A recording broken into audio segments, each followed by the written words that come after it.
Salam sejahtera, masih dengan saya di Paku Alam di channel Padepokan Paku Alam. Kali ini saya akan membahas tentang spiritual ya. Jadi di setiap kehidupan manusia, zaman era sekarang ini ya, ini sekarang dibutuhkan, sangat dibutuhkan dengan namanya spiritual. Dan rata-rata orang-orang itu akan kembali lagi ke ranah spiritual. Oke, spiritual itu apa sih? Simak baik-baik.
Kayak biasanya saya sambil ngerokok ya.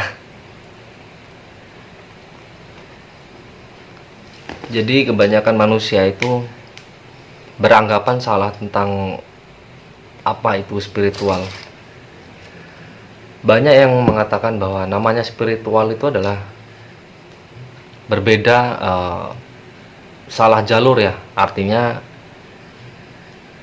jalurnya ke musyrik atau menyembah selain Tuhan.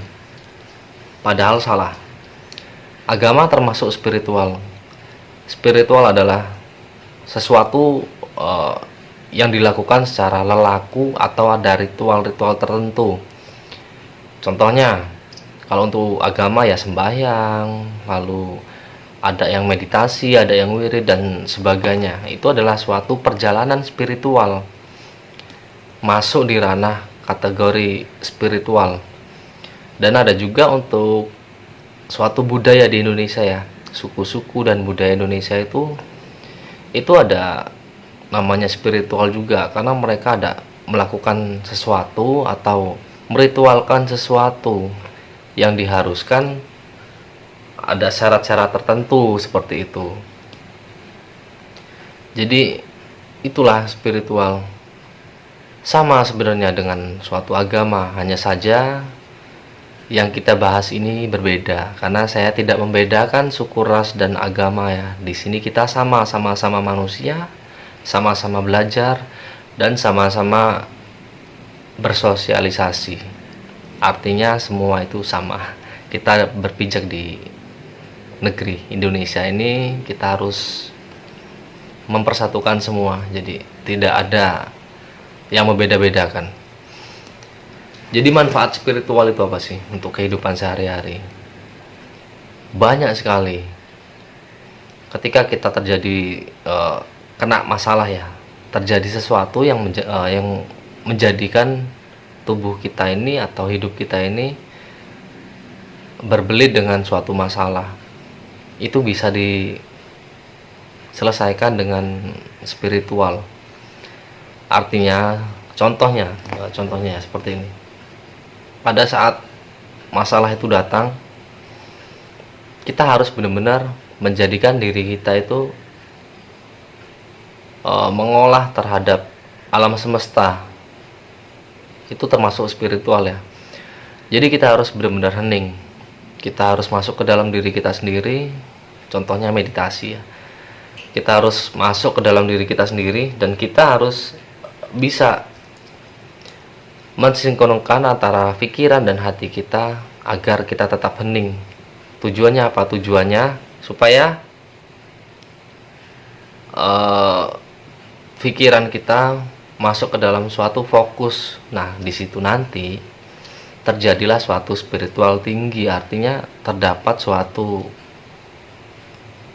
bayangan yang nantinya akan menjadi suatu jalan keluarnya terhadap masalah yang kita alami. Tak hanya itu, kehidupan kita, misalkan uang itu sebenarnya bisa kita dapatkan dengan cara spiritual juga. Berdoa itu juga spiritual. Jadi kita padukan ya antara berdoa dengan spiritual yang kita bahas ini. Jadi tubuh ini memang harus benar-benar percaya bahwa diri kita ini adalah suatu magnet uang, yang dimana kita bergerak, dimana kita berada, dimana kita berpijak, uang akan datang sendiri terhadap kita. Itu saat meditasi benar-benar kita harus menanamkan suatu sugesti dalam pikiran kita seperti itu tadi.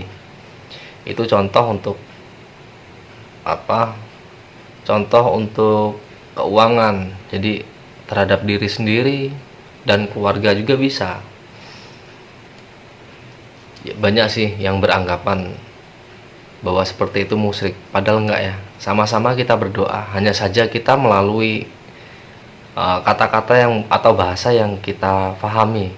Kalau doa kan ada yang pakai bahasa lain kan, seperti itu, yang kita mungkin tidak mengerti artinya, hanya kita tahu maksud dan tujuannya. Oh, ini tujuannya untuk ini, tapi panjang lebarnya artinya kita nggak tahu. Nah, kalau di sini saya yang bahas yang kita paham aja, pakai bahasa baku aja, bahasa kita sehari-hari. Nah, seperti itu.